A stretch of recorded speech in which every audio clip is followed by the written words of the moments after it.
Mais ce qui est lobby, papa Samuel, Nathalie. Ce qui papa Jérémie, Indéquatali. Vous comprenez? Donc c'est ça. Donc ça dit, c'est appellatif. Le Dieu de musulman n'a pas de nom. Oh, bah musulman, bah ben ensemble, Allah. Mais tant que vous avez sambi là, à part autre benga ba sorcier traditionnel, bah on est ba koliate balia na salité. Ah oui, traditionnel wana. Parce que la sorcellerie est la carte magie noire. Comprendre? Mais ce que non c'est la sorcellerie traditionnelle. Autre benga ba ndoki. Omoni balia à salité. Ce que vous avez des autres.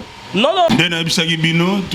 Toujours na deuxième partie pour na lelo le 5 mai 2024 date où ezaka mabe mingi pour nangai grand frère Sylvain Kambala professeur ordinaire na Inilu asile kotika biso le 5 mai 2024 donc lelo une année après tuzali ko kanisa pe na kosenga na Nzambe ayamba molimo na yepe apemisa yango na kimia grand frère atiki moi sina banami balé 20 vi Kambala pe na prince Kambala banso bazali na Lubumbashi na pesi bango mbote na profiter pe na pesi les sous les dignitaires d'état Piero Kambala na Lubumbashi na pesi mbote Obed na pesi bino mbote mama aimé Esther ba Alpha Kombe nyoso na pesi bango mbote na pesi bino pe mbote lelo na esa bino na deuxième partie tozongi lisusu na évangéliste Samuel tout allons continuer dans l'épisode de troisième partie émission na biso na rappeler bino première partie ezalaki mingi totalaki lolenge nini ye akimaki nzambe na église Neema Sikatenda Dieu vivant bongo akendaki na vuvamu ayeko kota na Rose Croix alakisaki biso deuxième partie to sola ki ndenge nini ezalaka na kati lolenge ni babetaka ba prière makambo na bango alakisaki biso siko lelo tozo solola tango babimaka nini lekanaka basambeli basali makambo na bango siko babimi. Bonjour évangéliste. Bonjour papa JC. On a moni malili hein? Non tout va bien, Dieu fait grâce, on est là. Vous avez malili pour nazokanisa ya ngane ya kufaki professeur ordinaire. Ok. C'était pas n'importe qui. Mes condoléances. Toza, Dieu fait grâce, on est là. Le Seigneur nous protège encore, on est là pour faire son travail. Bon, nena loba qui première partie au bétel solo nenge ou embrasser qui ba vova mon rose quoi. Au bétel solo ndebo kota deuxième partie au bétel biso ndebo saka ba prière bien que na ba retenir belé. Bo sali ba prière et siko impact nango tango bobima ga ezakani. Bon, shalom d'abord, peuple Nzambe. Nous allons essayer que Kopo sa ressource permet d'abino pour la témoigner nyoso o nkolo asala kibiso. Nous avons vraiment essayé mingi. Yango tozo tombo la combo à Jésus-Christ au-dessus de toutes choses pour la affirmer que yende azali Dieu créateur. OK, kobana directement mutuna nenge papa tuningai. Donc na koko répondre boy. Nous avons couché, mais mukuse langa nous allons penza précis. Ok. Ndetoza ala mukili, ba religion nyonso, na Bible ba religion nyonso, ba mouvement mystique nyonso, ba mouvement ésotérique nyonso, ba école de mystère nyonso, ils sont dirigés par des entités. Ba religion nyonso monde oyo, ils sont dirigés par des entités. Normalement, tant que incantation, il y a une énergie qui est collectée et pas des mots égrégore. Normalement. Cette énergie-là, bit le kosongolo pakala na kata obédience wana to na kata confrérie wana bangonde bazo dégager yango pona ba démon o baza na monde des esprits pona ba ko s'activer.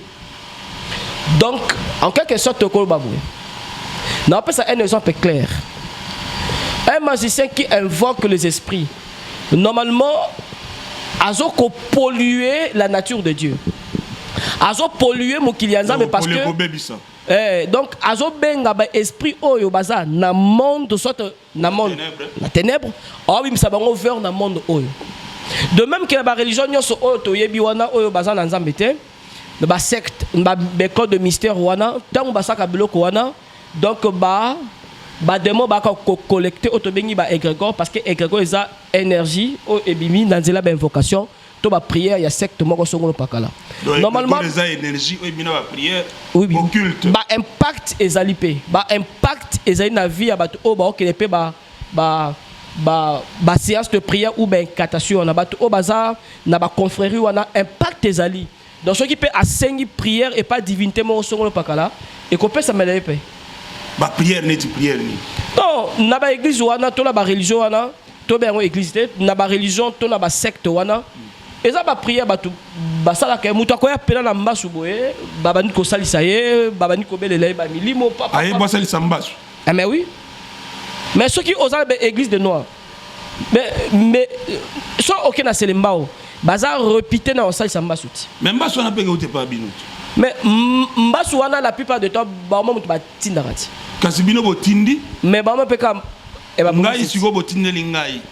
Allez ngai na bo socialité na yo luka bino lisu. Parce que baza posa yo opesa la bon éviter même banganga belé o monaka ba komo le mingi na ba télévision ba sa ke ngala big sera boy mais bango moko ba sala ba incantation ba boki ba maladie na balabala ti mais ezaki pe cop na bisoti. Donc objectif ezalaka pour attirer biso vers bino. Ah mais c'est ça. Mais to bois ki nyoso ba oyo baza protéger te ba o baza couverture spiritualité normalement ba okoya na kata piège wana so ba koya na kata piège wana ba koya nécessairement koluka biso siko bozwaka biso ndenge nini bon ni bozwaka biso to koya na ba piège na bino et puis na koke mo musika pe bolé biso mukil oyo eza mangombe belé 1 Jean chapitre 5 verset 19 eza verset otolinga mingi awa to ba toujours que bible ici biso que le monde entier est sous la puissance du mal. Le monde entier. Biso toza nzambe, mais tu que le monde entier est sous la puissance du mal. 1 Jean chapitre 5 verset 19, ils ont complété ou encore ils ont complété Ésaïe chapitre 60 verset 1 à 4. Balobi voici les ténèbres couvrent la terre et l'obscurité le peuple, mais sur toi l'Éternel s'élève, sur toi enfant de Dieu, sur toi celui qui a reçu le Seigneur Jésus-Christ, l'Éternel s'élève. Oh l'Éternel c'est la lumière. Donc c'est-à-dire la Bible explique très bien de le Nouveau Testament. Donc, de l'Ancien Testament au Nouveau Testament, que le monde autosali, la terre est couvert de puissance des ténèbres, est couvert de l'ignorance. Parce que le ténèbre est la qui s'appelle ignorance. Donc, ça dit absence en Zambé, absence totale en Zambé. Est couvert de bloc nion sur ma baie. Biso tosa mokili awa. Ce que vous avez ici quand on kime la terre, m'a plein. Yango Bible obit biso toza nzambe mukimo meza couvert par mukimo meza couvert par puissance en abe topé eza sous la coupe du mal. Ndo ceux qui autant à Psaume 91 au monde Psaume mona za la babengo mi Psaume protection au monde oui Psaume 91 autant yango on comprendre que David a qui inspiré parce que na Psaume mona un grand combat entre les enfants de Dieu et les enfants des ténèbres. Na Psaume 91 na Psaume 91 so tanyango au monde d'activité belé à sorcellerie. C'est-à-dire que ba l'action que le diable attaque na tongo na midi pe na pokwa. Toko tangango na tangilo. Oui. Psaume 91 à partir du premier verset. C'est celui qui demeure sous l'abri du Très-Haut. Celui qui demeure sous l'abri du Très-Haut. Oui. Repose à l'ombre du Tout-Puissant. Voilà, bazo la biso bato otondimi Jésus Christ le quoi Seigneur sauveur, tout ça protégé. Tokiti. J'ai dit à l'Éternel. Oui. Mon refuge et ma forteresse. Oui. Mon Dieu à qui je me confie. Biso to se confiaka et pas naé. Oui tokei. Car c'est lui qui te délivre du filet des l'oiseleur. Ouais. Bien azo délivrer biso na ba piège ya batu oyo basaka pona bakanga ba donc bazo considérer biso lokola bato bakanga biso na lokola bandeke voilà awa bazo lobela ba sorcier na ba sataniste na ba occultiste tokei de la peste et de ses ravages. Il nous délivre de la peste et de ses ravages, oui. Il te couvrira de ses plumes. Donc, akobomba biso, oui. Oui, effectivement. Et tu trouveras un refuge sous ses ailes. Donc, refuge ya solo ezakaka epanzambe. Sa fidélité est un bouclier. Oui. Et une cuirasse. Voilà. Donc, fidélité na yé et ça que on la protéger bouclier ça et le ko ezaka liboso au moni na ba film tono tele kala ba ba flèche et protéger il y a un bouclier de la foi. Tu ne craindras ni les terreurs de la nuit. Okobanga jamais biloko ele kala butu yoka un ni la flèche qui vole des jours. Donc ba air ni satan atakaka. Ni la peste qui marche dans les ténèbres. Effectivement. Ni la contagion qui frappe en plein midi. Vous voyez, le diable attaque même na moi, même na pourquoi, même na minuit. Oui, oui. Ici, il y a une révélation. Comment, sans la protection du Seigneur, ah, m'a rappelé. Au moment même la malade de belé, la peste et ses ravages. Même la malade du coronavirus, la malade de belé, et où tu as un monde de ténèbres. Nana yebi ba o bazaki élevé na lobango toujours que na comment qui na niveau élevé te le quoi ba mettre là hein. Le quoi ba on a tiki na magie, ngai na za sincère. Donc ton nom là ba o ba qui élevé na magie. Comment bah nous ça bah incantation bah sacrifice pour na ba reprendre maladie na quoi moko besongo pa kabatindi ba. Pasteur Camille Oulombe Bet Shalom, l'UTD 15, Yolo Sud Kalam, Ezako Bangate, Sona Kumisi Nzambete, Namakamba Boué, Souki na mi pesi pas Nzambete, Namakamba Boué. Évangile.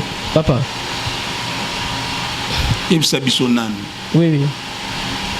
Moi, na Batou. Maman Zuizemi. À concevoir durant 9 ans. Oui. Na douleur, moi, na bimé. Ok. Si vous bino na prière na bino, bozo ko attaquer babilo ko na. Pour ba retomber na moi la Bon. Na qui comprendre le bloc belé après quand le Seigneur m'a fait sortir. Na ko comprendre on nini. Malgré bademo babana comité babana ko laxabiso neti baza comité ka to travailler bango, to utiliser bango, to invoquer bango, to tinda bango. Mais en réalité, ce sont les démons qui jouent de nous. En réalité, le Seigneur m'a fait comprendre. Donc, bango bazawana, balingi yo, osa makambo obenga bango po bango ba détruire. Mais en réalité, ils a compte now. Bango baibi que sort na biso za scellé. Et pas na bango. Mais des moments où tu as se convertir à part dans l'islam. À part dans l'islam. Oui. À part dans l'islam. À part dans l'islam. Nazaki musulman. Na 6 ans soya molili nazaki et pas diable. Kasi y compris bata on na l'islam. Ce que il n'a bien. Oui. Il a le bien des démons à se convertir dans l'islam. Oui. Islam ou abela Allah. Oui, oui. Mais Allah est en Zamba, vous se convertir pour n'aller. Non, non. Bah, tu es belé. Bah, on a la connaissance, c'est normal. Nazo juger moutouté. Bah, et que tant bah, tu vas Allah est en Zamba. Non, non. Et ça, Nzambe, oh, yabiso to priya ba chrétien. Non, non. Allah, ce n'est pas le Dieu des chrétiens. Il faut na. Inch'Allah. Inch'Allah, ne balou. Inch'Allah. Oui, oui. Et ça, bah, terme arabe. Et qui c'est ce qui Nzamba lingi. Kasi moi na gazité. Non, non. Il faut tout le bango très bien. Ba passer pe baloba. Ba démon même na Bible baza appelé ba divinité vrai ou faux. Tout malem. Tout malem. OK. Tout malem ba na nzemba Hollanda, ils en déranger te. Non non. Poso loba. Tango zo lobelo mso legi onde ngwana ba na nzemba mona ate bunga otika loba. Mais oleki tika tozonga namo. Inshallah. Eza so nzamba lingi. Hein? Mais ce que Allah eza nzambeti. OK. Ce que ba pasteur pe ba itizango inshallah. Inch'Allah. Non, pas la différence moi bon. Si vous passez on a pas à peine béré. Non, pas la différence moi comme. Il faut pas que Allah est un appellatif qui signifie le Dieu. Et où tu as une contraction entre deux mots Al-Ilah. Al-Ilah. Oui, ndeto ba sanction epesi Allah. Allah est contraction et où tu as Al-Ilah. il faut d'abord bailler bango. Et ici le Dieu. Vous comprenez? Exemple, Jésus-Christ est le Dieu de la Bible Nakatia, Bible arabe. Donc Jésus-Christ est Allah. Nakatia, Bible arabe. Parce que Allah est appellatif, ce n'est pas un nom propre, mais c'est un appellatif. Il y a la différence. C'est-à-dire que tant que musulman, Allah, leur Allah est différent de notre Allah. Ah, voilà, c'est très important. Allah, c'est en arabe qui signifie le Dieu né nature expliqué. Mais le Dieu de musulman est différent de Dieu de chrétien. Deux majuscules. Baza différent comment? Le Dieu de chrétien, c'est lui le créateur du ciel et de la terre. Tandis que le Dieu de musulman, le Allah de musulman, il faut le Allah de chrétien, c'est le vrai Dieu. Le Allah de musulman là, qui n'a pas un nom propre. Parce que sur autour du musulman, comment nous avons habité Allah? Non? Ok, Allah signifie le Dieu. Chrétien peut sauter Dieu. Non, non. Ngai tout nangati. Ah, mais tout n'a pas comment nous avons. Ah, oui. Tout chrétien, tu invoques qui? Alors que j'invoque le Seigneur Jésus-Christ. Mais parce que c'est quoi? Parce que c'est biblique. Le catholique invoque Jésus-Christ. Entre guillemets. Attention, Bible peut le dire, il y a plusieurs. Bible peut le dire qu'il y a plusieurs Jésus. Ok. Donc, Allah, ce n'est qu'un appellatif, ce n'est pas un nom propre. C'est comme on le dit papa. Soto tamolanzela, yoza papa, ngaza papa, kamemen a papati. Mais ce qui on le dit, papa Samuel, Nathalie. Ce qui papa Jérémie, Indekwatali. Vous comprenez? Donc c'est ça. Donc ça dit, ils ont appellatif. Le Dieu de musulman n'a pas de nom. Car Allah est ici. Oh, ba musulman ba benga nzambe ka Allah. Mais tant que vous avez sambi la botella, bache au likolo, nase, batombo les misu na likolo. Et ça nzambe. Musulman mon côté ayebi comment nzambe na ye à part ba oustaz na ba imam na bango ba na connaissance ba yebi ke nzambe na bango azala komo mais komo ne ba longo na ngo na ba ubal hein ubal ou ya ou lettre ubal h o u bal bal net ma bal o za b a a voilà Dieu de bal. Ah, on comprend. Le Allah na bango na ulbal. Comment on est ubal selon les sources islamiques parce que même au bazar moteur de recherche, bêta, le seigneur de Kaba. Parce qu'avant l'islam, il y a. Batu au bando vanda na Arabie wana. Bande ko invoquer ba divinité na bangoti. Mais bande na divinité moko likolo ba divinité nyoso ndeto bengaka seigneur de seigneur. Comme on est Oubal, c'est lui qu'on appelle le seigneur de Kaba. Si vous avez une place, vous avez pas un peu tout na rappel pour zokotika ko loba loba mais tu as nokibilo muso ba no échapper biso. Oui bien qui menise. Oui oui. Oui bien moi. Bah c'est un terme en français. Oui oui. C'est un terme en français. Ba pasteur na biso. Ba sangana pe na ba musulman non.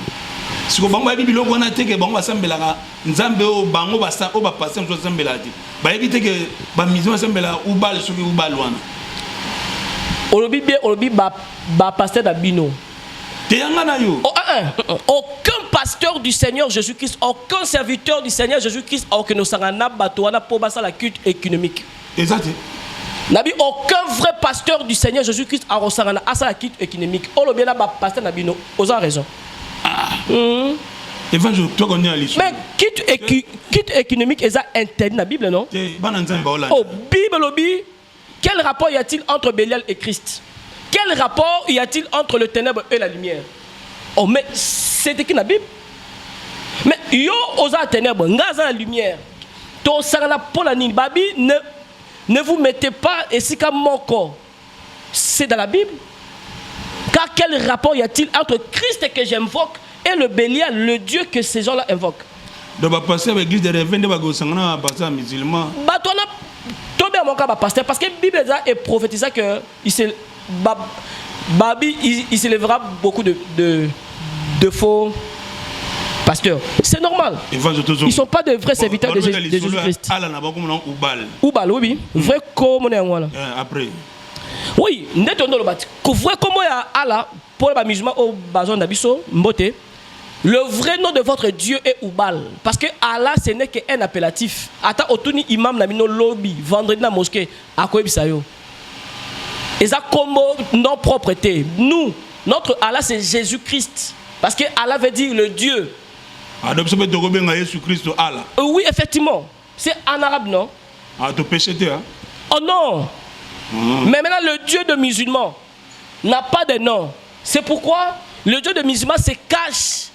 Dit Mahomet, à ça là, plus de 20 ans ou 20 ans, il y a ministère. En tout cas, jamais commis mon sama et pas prophète naï. Et tout dans la tout out. Oh. Non, non. Prophète Mahomet, Azaka toujours. En comptant tête à tête, non, non, tête à tête, na Djibril, ange, qui intermédiaire entre Yéna et Allah, soi-disant. Et quand je peux expliquer, ok, non, mbang, tout ça, malembe. Au lobby prophète Mahomet. Oui, oui, prophète de musulman, oui, oui, il y a un. Ah non, opéré na Oubal. Atika jamais kosolola na Allah nae. Oubal. Couvrir comment Allah ne Oubal. Parce que là, t'es point. Mais en solennel, parce que ce n'est pas le Seigneur Dieu Tout-Puissant.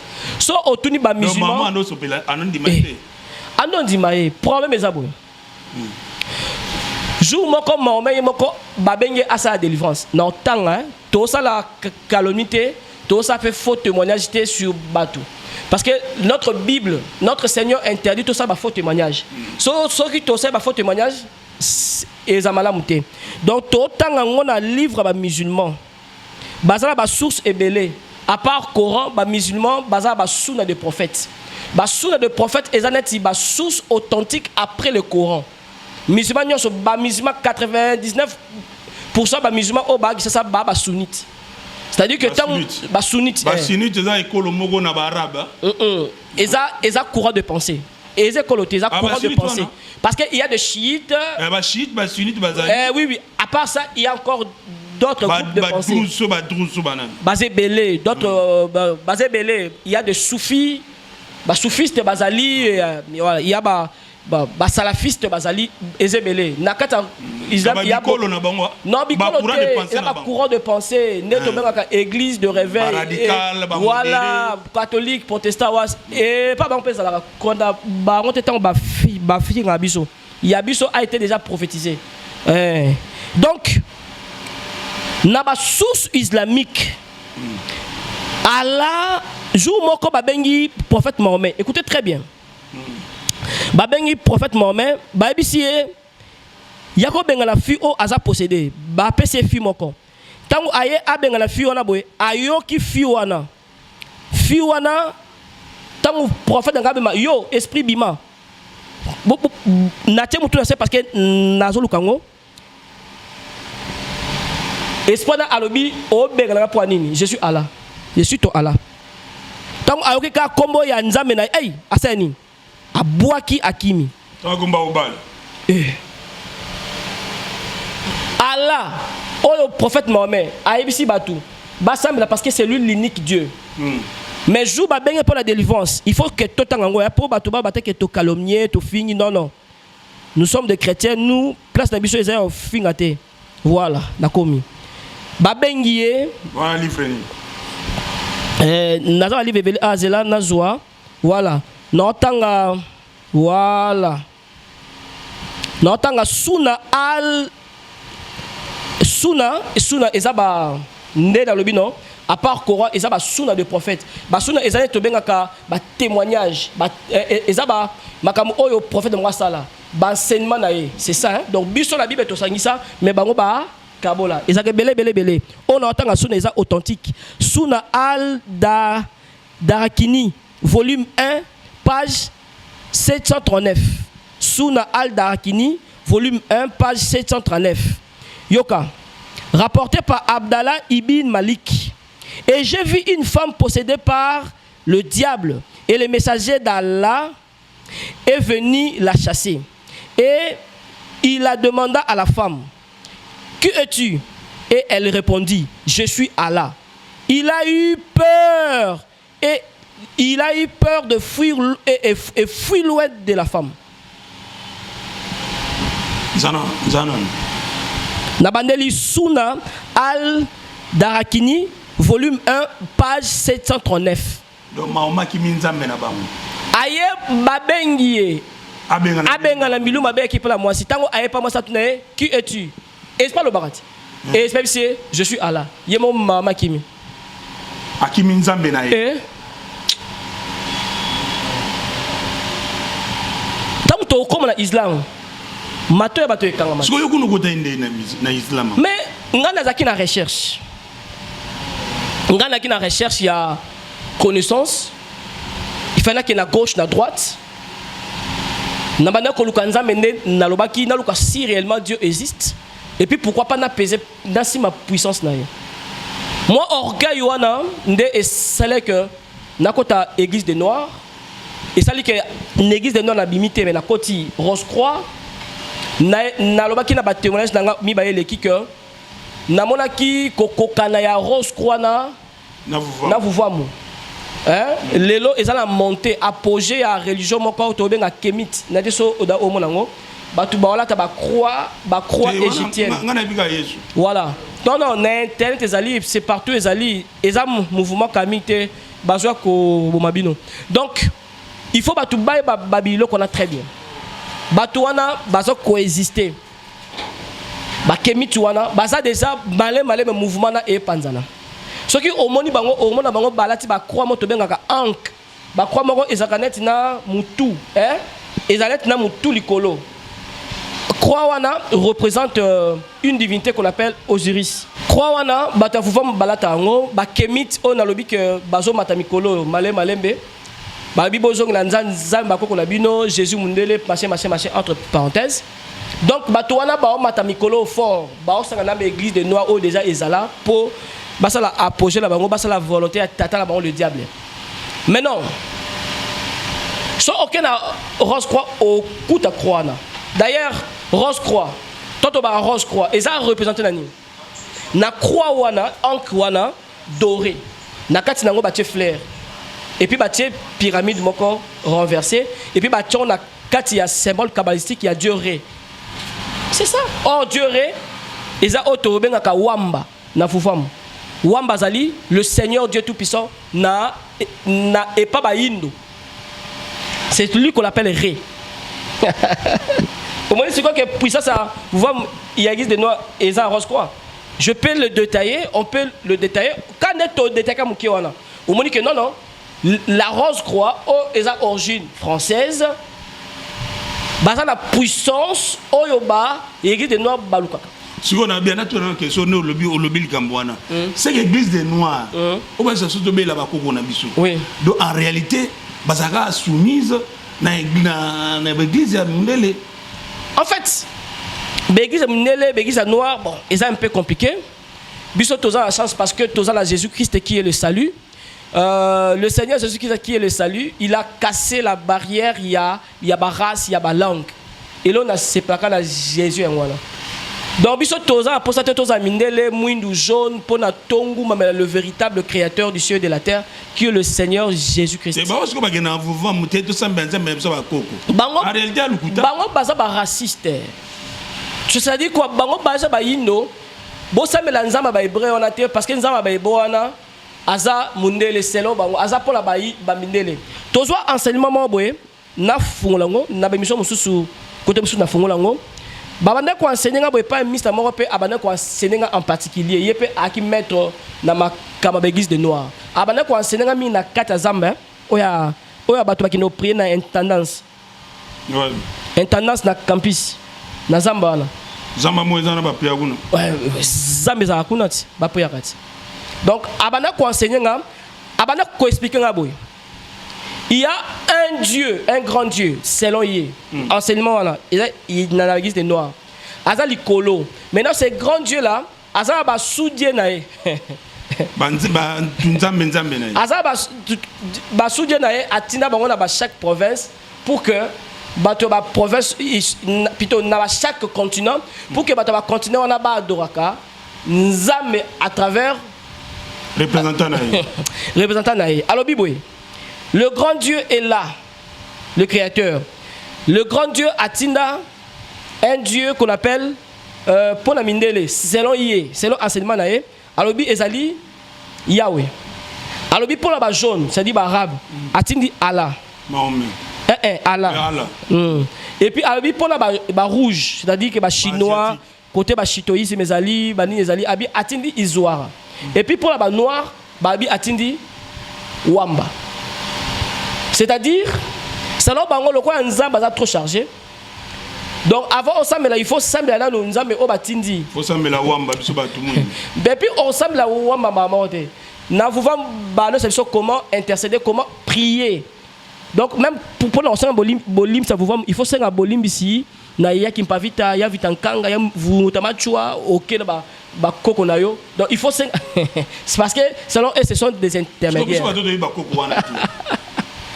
mais so éviter ba ko ebisa oyo ba yebani ono senga bolimbisi et puis bango ne selon ba sema bango ba ko comme sa prière et pas ba sikobino ba sacrifice za rapona ba sacrifice humain ya rapona wala na machine na ba rose croix na ba oju sala sala wana parce que les autres tous ça ça moi belé na ba musulman pe ba sacrifice humain ça mais tomba bi esika nzamba zati o c'est la nini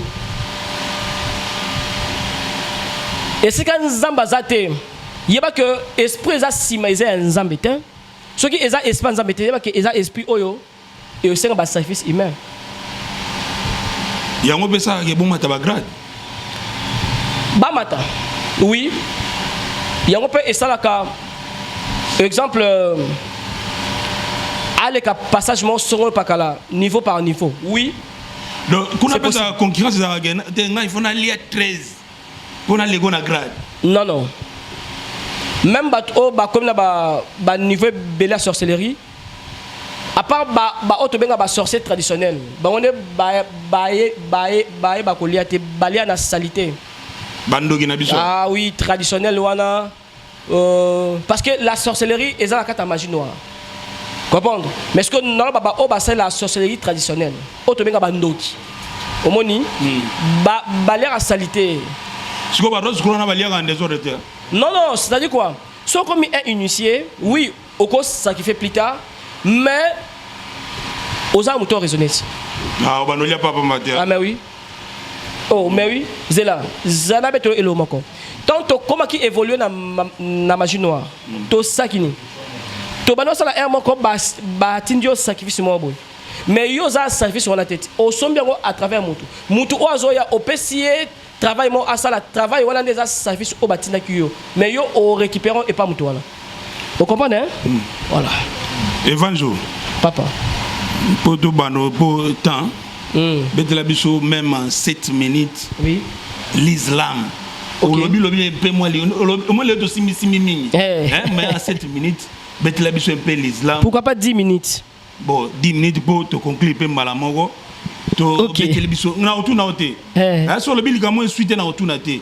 Mais na tike lo Betelan bananzambe islam. Sima otu na ta sima de protection. Na wana épisode. Merci beaucoup. Bananzambe, tant aux autres témoigner awa.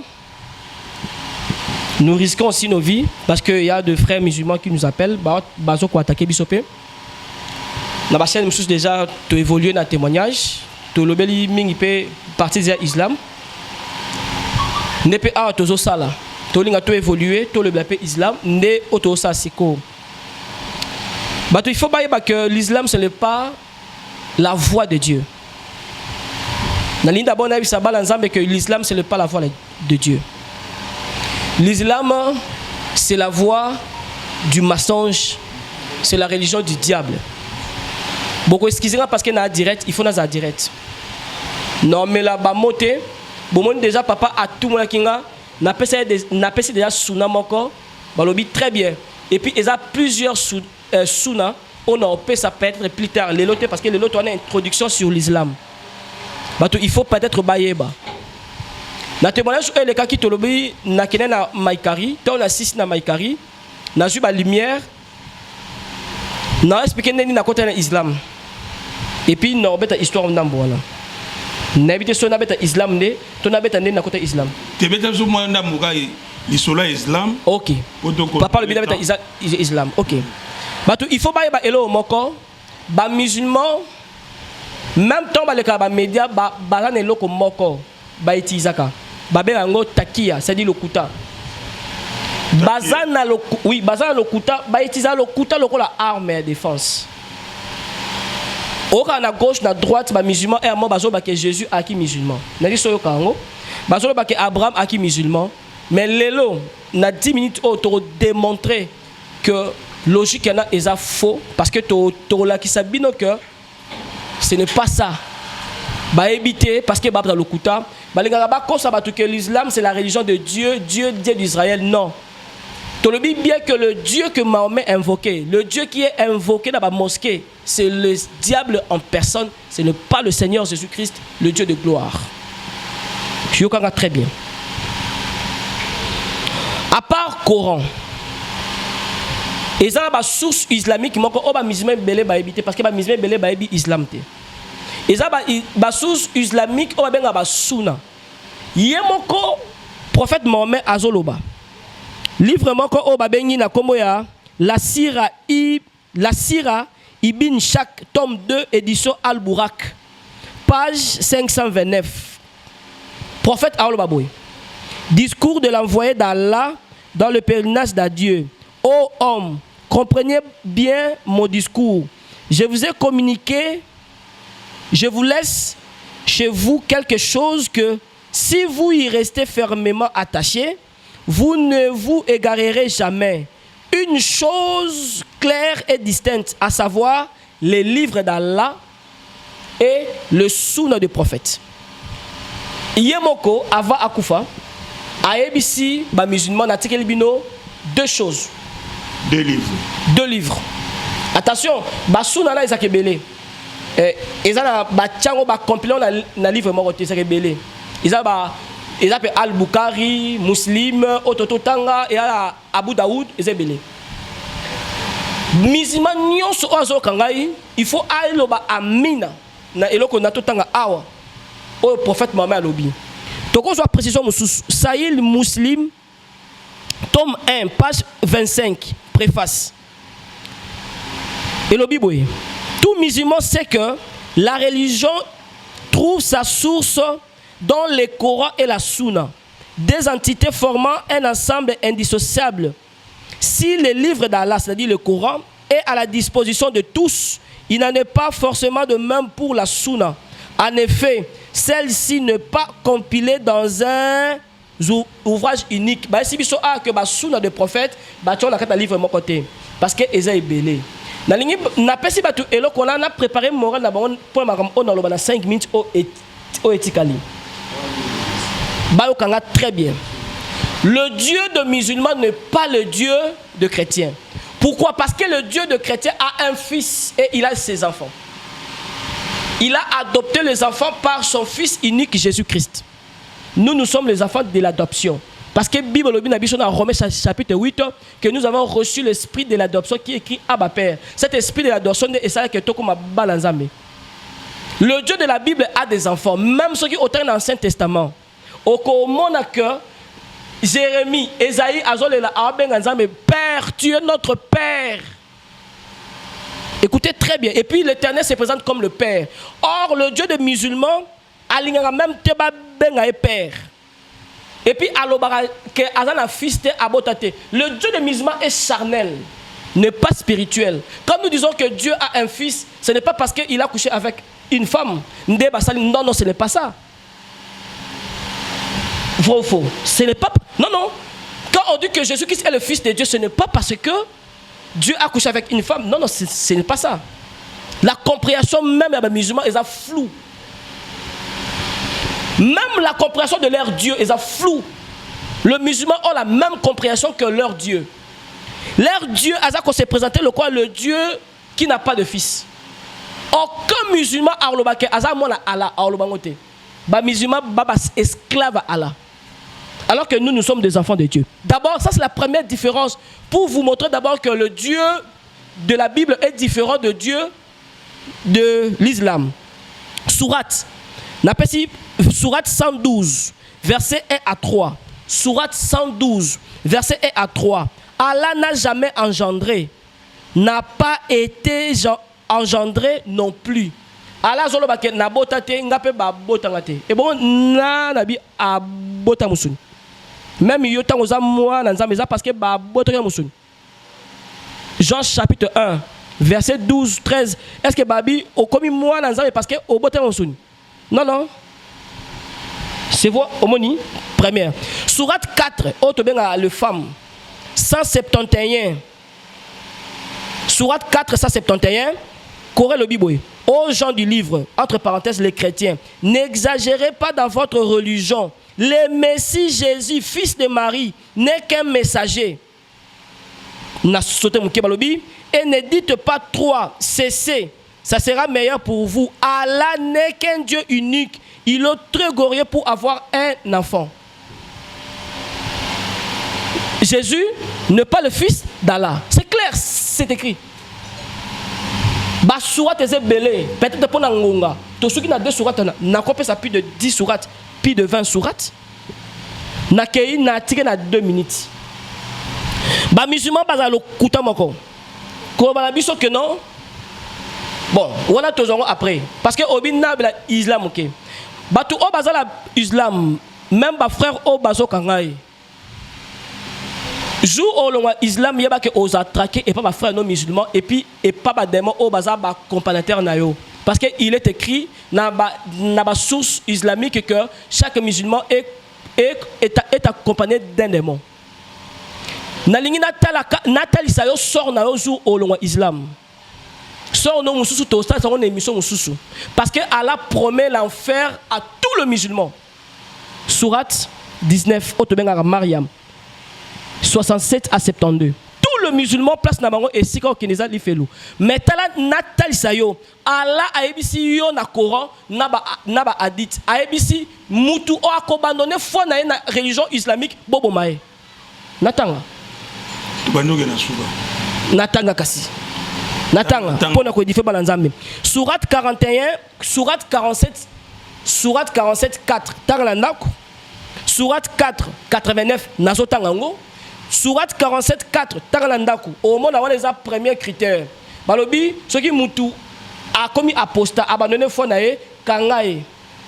Ti afuta amende. Mais a on a sourate 4 89 sourate on a le femme ou Anissa en arabe. Balobi bomae. Balobi boyoka. Balobi ils aimeraient vous voir mécréants. Voilà c'est Allah qui dit aux musulmans azoba il wana azoba batu o ba pengui. Alobi ils aimeraient vous voir mécréants comme ils ont mécru. Alors vous seriez tous égaux. Ne prenez donc pas d'alliés parmi eux, jusqu'à ceux qui immigrirent dans le sentier d'Allah. Mais s'ils tournent le dos, saisissez-les alors et tuez-les où que vous les trouviez. Évangile. Ok. Donc, si vous abandonnez foi islam, le Dieu de musulman dit tuez-les. Quand ça a commis apostaté, ceux qui a zongi, c'est bon. Ceux qui a zongi, côté nous zoyé, bomae. Papa, 1 minute. Papa, dans 1 minute. Souna Abu Daoud. Souna Abu Daoud, 43-56. Tolo bate. Parce que tu babi sort yozamisme. Bamisme bele obanabiso babi sortent. Prophète Mohammed a enseigné muta longwe islam bot décapité. Babi pourquoi il y a des chrétiens bon couvre na Irak, na Iran. Tous ces chrétiens qui sont tués chaque jour na Boko Haram kunan na Nigeria. Poni tolo belangote parce que nous sommes des faibles. Évangile. Bana nzambe tolo belango. Pona lelo nzambe abate la bino abate la pebiso. Lokomo ke ma san joli ezonge pa nzambe mokili. Na ebiga évangile tikali na soif. Mais na prochain numéro. Que Dieu protège la République démocratique du Congo et son peuple. Tokutani.